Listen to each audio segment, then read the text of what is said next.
नमस्कार दोस्तों, बहुत बहुत स्वागत है आप सभी का एक बार फिर से। जी हाँ दोस्तों, पूरे दिन की कई महत्वपूर्ण और अहम खबरें सामने निकल कर आ रही हैं। जानेंगे सभी खबरों को विस्तार से।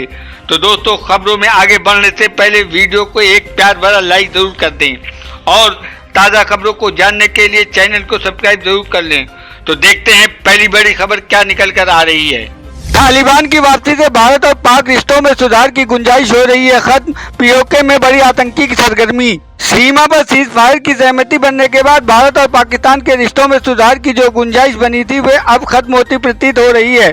अफगानिस्तान पर तालिबान के कब्जे के बाद जो क्षेत्रीय और वैश्विक हालात बने हैं उसमें पाकिस्तान के भारत और विरोधी रवैये के और बढ़ने के संकेत मिल रहे हैं।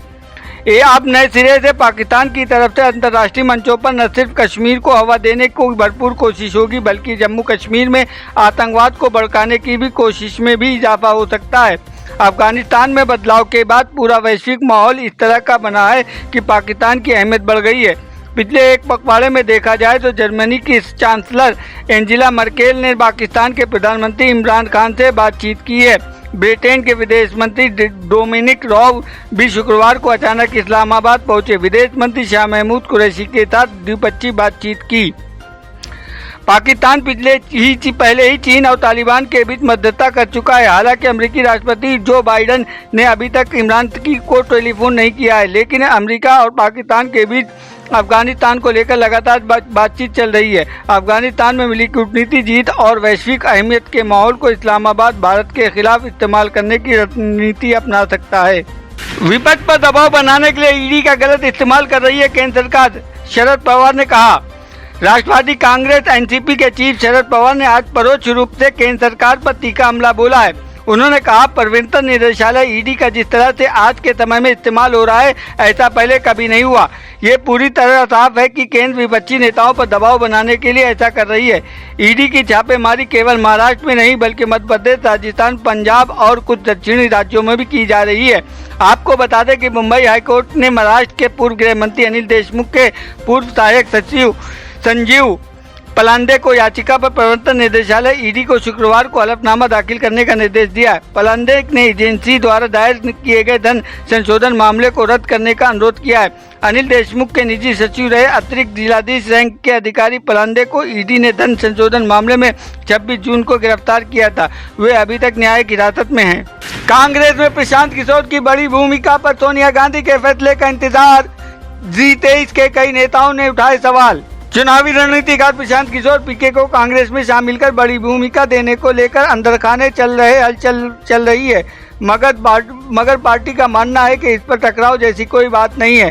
कांग्रेस अध्यक्ष सोनिया गांधी ने पीके की संभावित भूमिका के बारे में पार्टी के वरिष्ठ नेताओं से विमर्श लगभग पूरा कर लिया है। अब वे जल्द ही अंतिम निर्णय लेंगी। संकेत है कि पार्टी के बहुप्रतिष्ठित संगठनात्मक बदलाव को अमली जामा पहनाए जाने के दौरान ही पीके की सियासी एंट्री और भूमिका की घोषणा की जाएगी।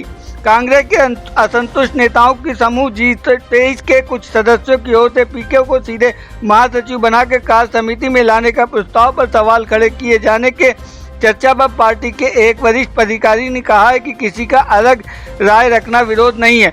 समूह के कई नेताओं ने पीके को पार्टी में शामिल कर बड़ा रोल देने पर पुरजोर समर्थन भी किया है। शिक्षा विभाग में बड़े पैमाने पर आ रही हैं भर्तियां। विधानसभा चुनाव से पहले योगी ने जारी किए निर्देश।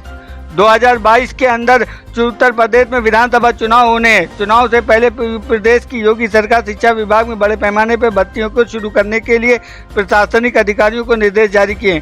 शासन की तरफ से अधिकारियों को निर्देशित किया गया है कि परिषदीय विद्यालयों में रिक्त पड़े शिक्षकों के पदों को पूरी डाटा तैयार किया जाए। उसके अनुसार जल्द ही भर्तियां निकाली जाएं ताकि स्कूलों में बच्चों की पढ़ाई किसी भी सूरत में प्रभावित न होने पाए। विद्यालयों में खाली शिक्षक पदों पर विवरण जुटाने और नवीन पद सृजन करने के लिए समिति का गठन कर दिया गया है। बता दें कि चेयरमैन राजस्व परिषद की अध्यक्षता में गठित एक कमेटी के सचिव बेसिक शिक्षा और सचिव बेसिक शिक्षा परिषद बतौर सदस्य शामिल होंगे।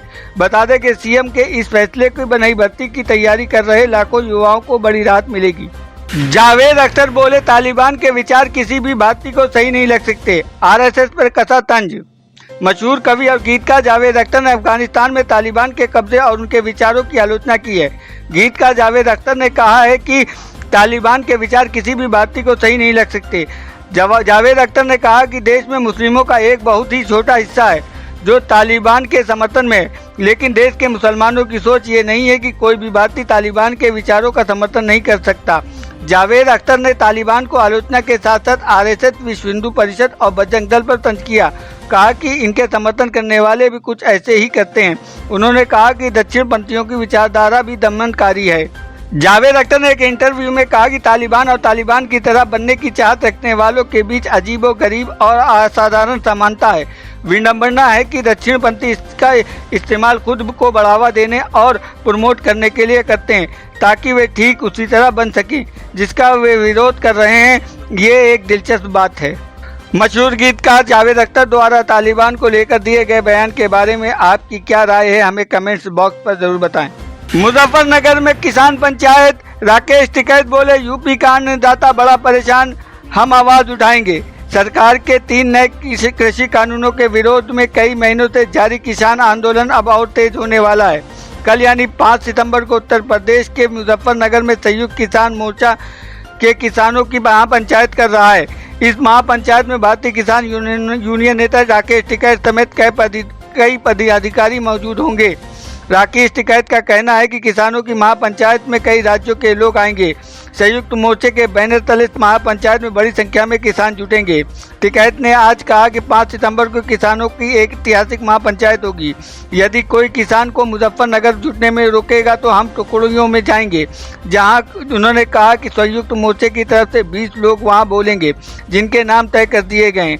वहां 3 कृषि कानूनों और आंदोलन पर चर्चा होगी। उत्तर प्रदेश में कल होने वाली किसान महापंचायत पर किसान नेता राकेश टिकैत ने आगे कहा कि महापंचायत के लिए पहुंचने वाले लोगों की संख्या के बारे में ठोस संख्या बता पाना मुमकिन नहीं है, लेकिन मैं वादा करता हूं कि लोग बड़ी संख्या में पहुंचेंगे। किसान को महापंचायत तक पहुंचने में कोई नहीं रोक सकता।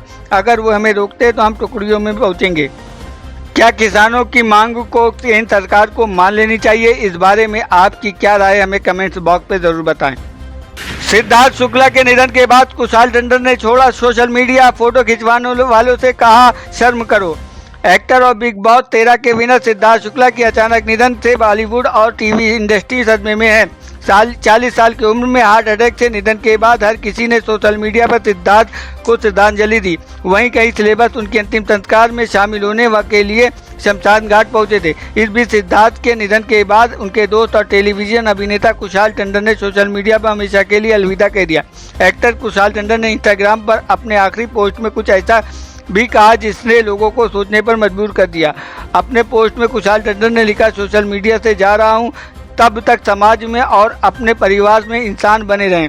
दरअसल सिद्धार्थ शुक्ला के निधन के बाद सोशल मीडिया पर सामने आ रहे फोटो और वीडियो को लेकर कई सेलिब्रिटी अपनी नाराजगी जाहिर कर चुके हैं। अनुष्का शर्मा से लेकर गौर खान, श्वेता राय, राहुल जयवैद जैसे सितारों ने फोटो ले रहे और लोगों को, कैमरामैनों को आड़े हाथों लिया है। इन फोटो और वीडियो को देखकर कुशाल का भी गुस्सा फूट पड़ा है, जिसके बाद उन्होंने सोशल मीडिया से संन्यास ले लिया है। सिद्धार्थ की मौत के बाद अंतिम संस्कार में कई तस्वीरें सामने आई हैं जिनकी सोशल मीडिया पर जमकर आलोचना हो रही है। कुशाल टंडन और सिद्धार्थ शुक्ला काफ़ी अच्छे दोस्त थे। अपने दोस्त को खोने के बाद कुशाल सदमे में हैं। सोशल मीडिया पर जिस प्रकार से सिद्धार्थ शुक्ला के निधन के बाद की तस्वीरें और वीडियो वायरल हुए हैं, इस बारे में आपकी क्या राय है, हमें कमेंट बॉक्स में ज़रूर बताएं। ड्रग्स केस मामले में फिलहाल जेल में रहेंगे एक्टर अरमान कोहली, कोर्ट ने खारिज की जमानत याचिका। एक्टर और पूर्व big boss contestant Armaan Kohli की मुश्किलें फिलहाल खत्म होती नजर नहीं आ रही है। शनिवार को मुंबई की अदालत में ड्रग्स मामले में गिरफ्तार अभिनेता अरमान कोहली की जमानत याचिका खारिज कर दी गई। बता दें कि अरमान कोहली की मुंबई स्थित घर से ड्रग्स में जब्त किए जाने के बाद उनको गिरफ्तार किया गया है। नारकोटिक्स कंट्रोल ब्यूरो एनसीबी ने 28 अगस्त को मुंबई में कोहली के घर पर छापा मारा था और कोकीन मिलने का दावा किया था, जिसके बाद उनको गिरफ्तार कर लिया गया था। फिलहाल अरमान कोहली को 14 दिन की न्यायिक हिरासत में रखा गया है। दिवंगत एक्टर सुशांत सिंह राजपूत की मौत के बाद शुरू हुई ड्रग्स मामले की जांच में शिकंजे में अरमान कोहली भी फंस गए हैं। एनसीबी के छापे में घर से कोकीन बरामद होने के बाद उनसे कई घंटे पूछताछ की गई थी। अरमान कोहली के जवाब से असंतुष्ट एनसीबी ने एनडीपीएस कानून के तहत मामला दर्ज कर उन्हें गिरफ्तार कर लिया था। ओ माई गॉड 2 में शिक्षा व्यवस्था पे लड़ते दिखेंगे अक्षय कुमार, पंकज त्रिपाठी, शूटिंग शुरू। लंबे समय से फिल्म ओ माई गॉड 2 की चर्चा चल रही है। जहां कुछ दिनों पहले अक्षय कुमार ने फिल्म कंफर्म किया था, वहीं अब पंकज त्रिपाठी ने भी हामी भरते हुए बताया कि उन्होंने फिल्म की शूटिंग भी शुरू कर दी है। इतना ही नहीं, रिपोर्ट्स के माने तो इस फिल्म में अक्षय कुमार इस बार शिक्षा व्यवस्था पर लड़ते दिखेंगे। कोई शक नहीं कि फैंस इस खबर से बेहद उत्साहित हैं। साल 2012 में आई ओ माई गॉड की सीक्वल में अक्षय कुमार, पंकज त्रिपाठी और यामी गौतम दिखेंगे। फिल्म का निर्देशन करेंगे अमित राय। सूत्रों की माने तो एक्टर ने इस फिल्म के लिए 15 दिनों का समय लॉक कर दिया है। ओ माई गॉड 2 में अक्षय गॉड यानी भगवान का किरदार निभा रहे हैं। अक्षय कुमार और परेश रावल स्टार फिल्म ओ माई गॉड एक सोशल ड्रामा थी, जिसके नकली धर्म गुरुओं पर करारा तंज कसा गया था। वहीं अब इसके सीक्वल में भारतीय शिक्षा व्यवस्था पर सवाल उठाया जाएगा। देखना दिलचस्प होगा कि इस बार निर्माता निर्देशक विषय को लेकर कितने बेबाक हो पाते हैं। बढ़ते हैं सर्राफा बाजार की ओर, जानेंगे देश में सोने चांदी के दामों में कितनी बढ़ोतरी और गिरावट हुई। सर्राफा बाजार में सोने के दाम में 284 रुपये प्रति 10 ग्राम की गिरावट देखने को मिली। आज सोने के दाम 47,135 रुपये प्रति 10 ग्राम पर रहा। वहीं चांदी की कीमत 235 रुपये प्रति किलोग्राम को गिरावट देखने को मिली। इससे चांदी की कीमत 63,245 रुपये प्रति किलोग्राम रहा। तो दोस्तों, ये थी अब तक की सभी बड़ी खबरों की अपडेट। टुडे ब्रेकिंग न्यूज और लेटेस्ट खबरों को देखने के लिए हमारे चैनल को सब्सक्राइब जरूर कर लें। वीडियो की लाइक और शेयर जरूर कर दें अपने दोस्तों और रिलेटिव के साथ। तो दोस्तों, आपसे फिर मिलेंगे काम की खबरों और सरकारी योजनाओं की एक नए और वीडियो के साथ। तब तक के लिए धन्यवाद।